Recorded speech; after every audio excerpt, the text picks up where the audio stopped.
সুপ্রিয় দর্শক, আসসালামু আলাইকুম। সবাইকে স্বাগতম জানাচ্ছি আজকের গুরুত্বপূর্ণ সংবাদে। প্রথমেই জানিয়ে দিচ্ছি সংবাদ শিরোনাম। জ্বালানি সংকটে বিদ্যুৎ বিপর্যয়, ৬ কেন্দ্র বন্ধ, তীব্র হচ্ছে লোডশেডিং, জনজীবন ও শিল্প উৎপাদন বিপন্ন।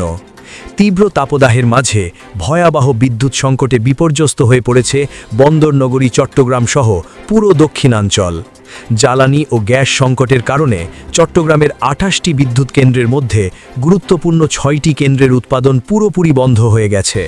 ফলে চাহিদার তুলনায় সরবরাহ কমে যাওয়ায় নগরীতে ঘন ঘন লোডশেডিং এবং মফস্বলে দিনে ১০-১২ ঘন্টা পর্যন্ত বিদ্যুৎ থাকছে না। বন্ধ থাকা বিদ্যুৎ কেন্দ্রসমূহ। বিদ্যুৎ উন্নয়ন বোর্ডের সূত্রে জানা যায়, কাপ্তাই জলবিদ্যুৎ কেন্দ্রের ২, ৩ এবং ৫ নম্বর ইউনিট এবং ২১০ মেগাওয়াট ক্ষমতার রাউজান ১ ও রাউজান ২ ইউনিট দুটি বন্ধ রয়েছে। এছাড়া ৫৪ মেগাওয়াট ক্ষমতার জোডিয়াক কেন্দ্রটিও উৎপাদনহীন। মূলত গ্যাসের চাপ কম থাকা এবং জ্বালানি তেলের সংকটের কারণেই এই অচলাবস্থা তৈরি হয়েছে। নগর ও মফস্বলের চিত্র। বিউবোর তথ্য মতে চট্টগ্রামে বিদ্যুতের ঘাটতি ২০০ মেগাওয়াট ছাড়িয়ে গেছে। নগরীর পাথরঘাটা, হালিশহর, কালুরঘাট ও বায়েজিদ বোস্তামি এলাকায় দিনে ৮ থেকে ১০ ঘন্টা লোডশেডিং হচ্ছে।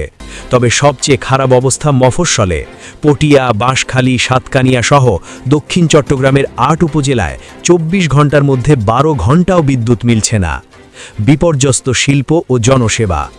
বিদ্যুৎ না থাকায় ওয়াসার পাম্প চালানো যাচ্ছে না, ফলে তীব্র পানির সংকটে পড়েছেন নগরবাসী। বায়েজিদ ও কালুরঘাট শিল্পাঞ্চলে উৎপাদন ব্যাহত হচ্ছে ৩০% পর্যন্ত। জেনারেটর চালিয়েও পরিস্থিতি সামাল দিতে পারছেন না ব্যবসায়ীরা। অন্যদিকে লোডশেডিংয়ের দোহাই দিয়ে উন্নয়ন ও মেরামতের নামে বিদ্যুৎ বন্ধ রাখার যে নোটিশ দেওয়া হচ্ছে, তাকে চাতুরি হিসেবে দেখছেন সাধারণ গ্রাহকরা। কর্তৃপক্ষের বক্তব্য। চট্টগ্রাম বিদ্যুৎ উন্নয়ন বোর্ডের সহকারী পরিচালক জনসংযোগ মোহাম্মদ আকবর হোসেন জানান, জ্বালানি সংকটে উৎপাদন কমে যাওয়ায় চাহিদা মেটানো সম্ভব হচ্ছে না।